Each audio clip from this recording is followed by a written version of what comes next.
वज़ीर-ए-आज़म शहबाज शरीफ की गैर मुल्की सरमायाकारों को पाकिस्तान में सरमायाकारी की दावत।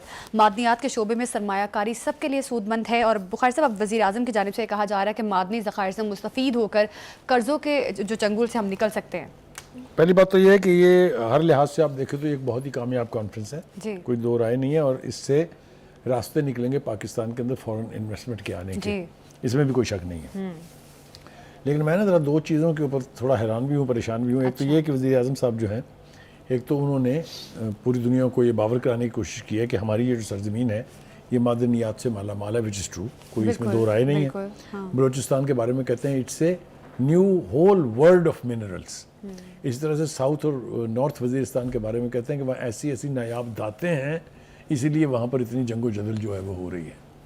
तो पाकिस्तान मिनरल्स के साथ तो माला माल है, अल्लाह करे कि ये कोशिश जो है वो कामयाब हो जाए। लेकिन दो बातें उन्होंने, वज़ीर-ए-आज़म साहब ने तारीफ़ बहुत की है आर्मी चीफ़ की, और एक दफ़ा नहीं की है, पहले भी बहुत दफ़ा हर हवाले से जो भी कोई अचीवमेंट वो अपनी बताते हैं तो कहते हैं आर्मी चीफ ने बड़ा उसमें रोल अदा किया है, क्रेडिट देते हैं। ऐसा ना हो कि वो बानी पीटीए की तरह बाद में कहते फिरें कि जनाब हमें तो पता ही नहीं था क्या हो रहा था, वही करते थे सब कुछ।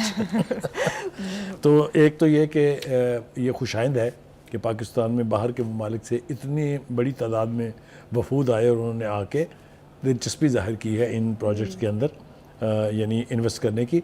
हाँ, इसको स्ट्रीमलाइन बहुत ऐसे तरीके से करना पड़ेगा कि वो हम रिको डिक वाले मामले की तरह से फिर किसी हिसाब से दो चार ना हो।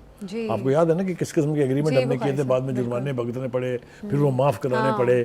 तो होपफुली कि हम माजी से सबक सीख के इस मरतबा ऐसे मुआहदे करेंगे और इस तरह की इन्वेस्टमेंट पाकिस्तान में आएगी कि जिसके बाद फिर आपको ना किसी IMF की ज़रूरत है, ना किसी वर्ल्ड बैंक के कर्जे की ज़रूरत है। तो अल्लाह करे कि ये कोशिश जो है ये बाराबर हो। बुखारी साहब, वज़ीर-ए-आज़म जिस स्पीड से चल रहे हैं, महंगाई में कमी, IMF के साथ कामयाब मुज़ाकरात, अब ये मादनी ज़खायर के हवाले से भी जिस तरह से इंटरनेशनल इन्वेस्टर्स को दावत दी जा रही है, तो क्या लग रहा है इस पर इम्प्लीमेंटेशन भी हो सकेगी? देखें, इंडिकेशन और इशारे तो सारे ऐसे मुस्बत हैं कि लगता है कि पाकिस्तान की इकॉनमी जो है वो संभलने जा रही है, यानी बुनियाद रख दी गई है।